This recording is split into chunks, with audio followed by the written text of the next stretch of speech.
Ako from GMA Regional TV. Ask ko lang sir, nasabi po ba ng suspect or ng mastermind kung ano po yung instruction niya dun sa mga gumawa ng krimen? Talaga po bang pinapapatay or may talagang agenda lang? Magandang hapon po sa atin lahat. Based po dun sa revelation ng ating mastermind, kanina po na hinuli po natin kaninang umaga, allegedly yung pong ang utang na 13 million na nautang niya, may products po yon, and then humana po siya ng middleman para nga po ipapatay itong mag-asawang Lulu, considering nga po na palagi po silang sinisingil and ipinopost pa po sa social media at nasisira daw po yung kanilang reputation. Ito pala po mga online seller na ito, mahalaga sa kanila yung reputation para po bilhin ng mga customer nila. So, nakahanap po sila ng middleman na kung saan ito naman po middleman na ito is naghanap din po ng gun for hire na nakuha din po natin yon. At ang una nga pong instruction niya dito po sa mga gun for hire na ito is pasukin na po yung bahay ng mag-asawang Lulu, kuhanin po yung cheque na talbog na inisyu niya na worth 13 million, and then pati po yung 2 cellphone, kailangan daw po makuha. But unfortunately, based po dun sa revelation po ng gunman, hindi po obra, mahirap. Kaya ang ginawa po nila is binuntutan na lang po nila ito dito sa may SM, and then dun nga po sa Mexico, dun na po nila isinagawa yung karumal-dumal na krimen. Last follow-up lang sir, magkano po yung binigay na pera para gawin itong krimen na to? Hello. Based din po doon po sa natin, sa mastermind, ang nai-release niya na pera is 900,000. So, nagbigay siya doon sa middleman kay a certain Rolly, binigay niya yung 900,000, and then nagpauna ito si Rolly ng 100,000, yung panggastos nila sa surveillance, and then nung matapos, binigay niya yung 400,000. Ang napapunta po, bali lahat doon sa mga gun for hire is 700. Tapos yung si Rolly, yung middleman, nasa kanya yung 200.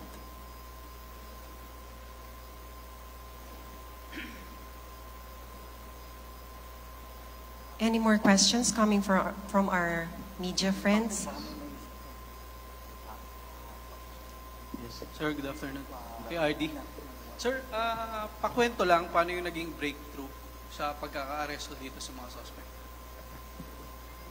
Nung nangyari nga yung pamamaril, ay nag-create agad yung ating provincial director ng isang dedicated follow-up team para tutukan itong kaso nitong mag-asawang Lulu sapagkat ito nga ay double murder case at kailanman ay hindi tayo makapapayag na itong mga ganitong pangyayari ay hindi natin masusolve, no?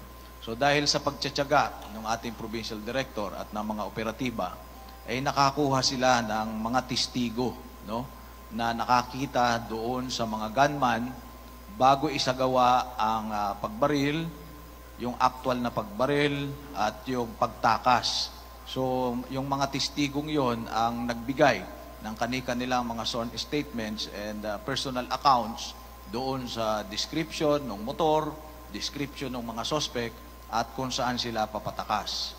At tayo rin ay nagpapasalamat doon sa mga tao na tumulong sa atin, doon sa komunidad kung saan naroroon itong mga gunman, sapagkat sila na mismo ang nagbigay ng kinaroroonan nitong ating mga hinahanap. So, unang-una, nakilala natin mismo yung gunman sapagkat na-trace natin yung kanyang mga pinagmulan, kanyang mga whereabouts, no, nung mga dumaang araw.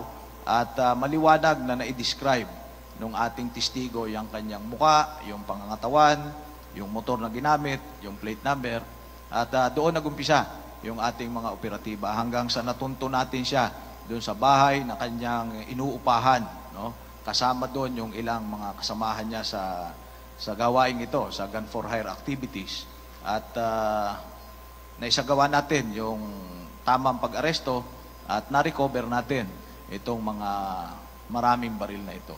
At pagkatapos siyang maaresto, tinanong natin siya in interview at siya naman ay nakipag-cooperate.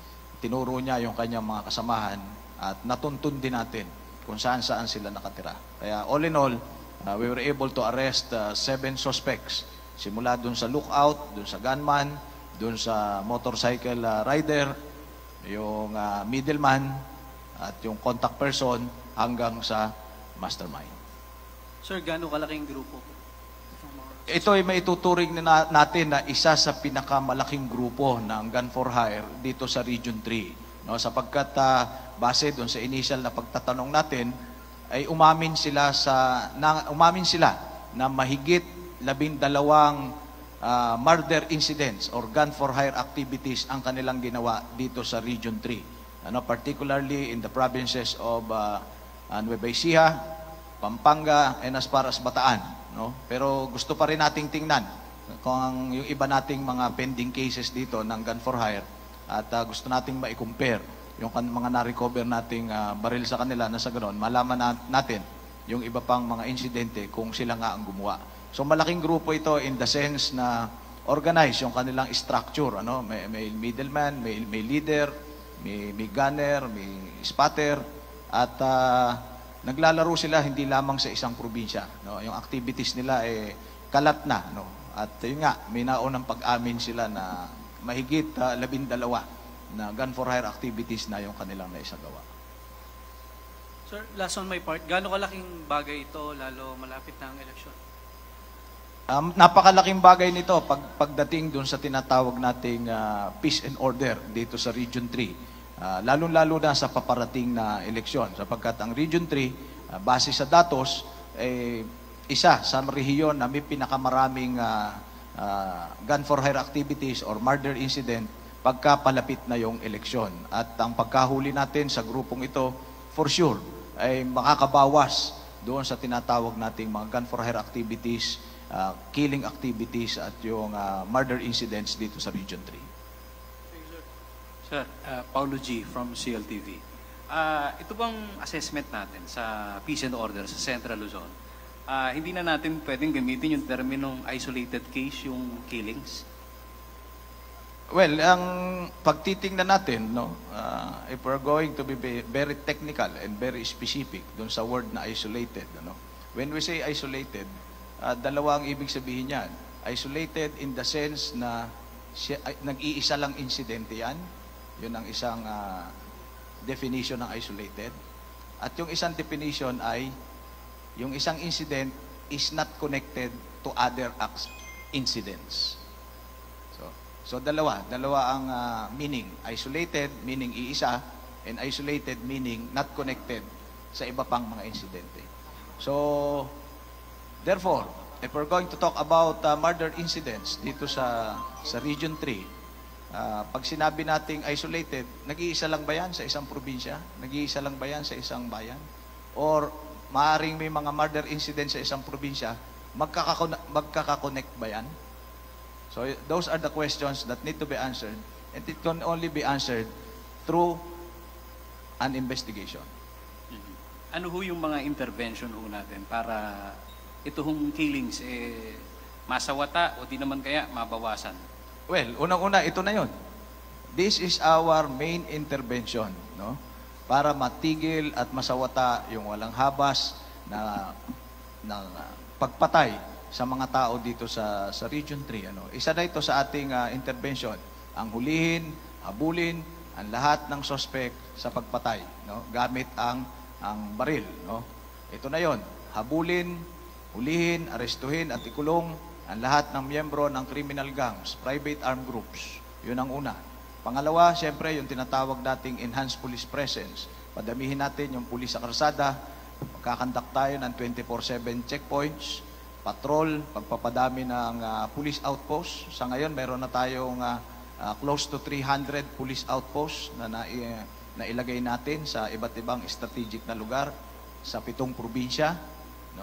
Nandyan din yung paglalabas ng ating mga mobile cars, yung ating mga motorcycle, paglalagay sa mga strategic na lugar na sa ganon, pag may nangailangan ng pulis, nandiyan kaagad yung ating kapulisan. Thank you po. Thank you. Sir, Ernie de la Cruz po, sa Police Files Tonight.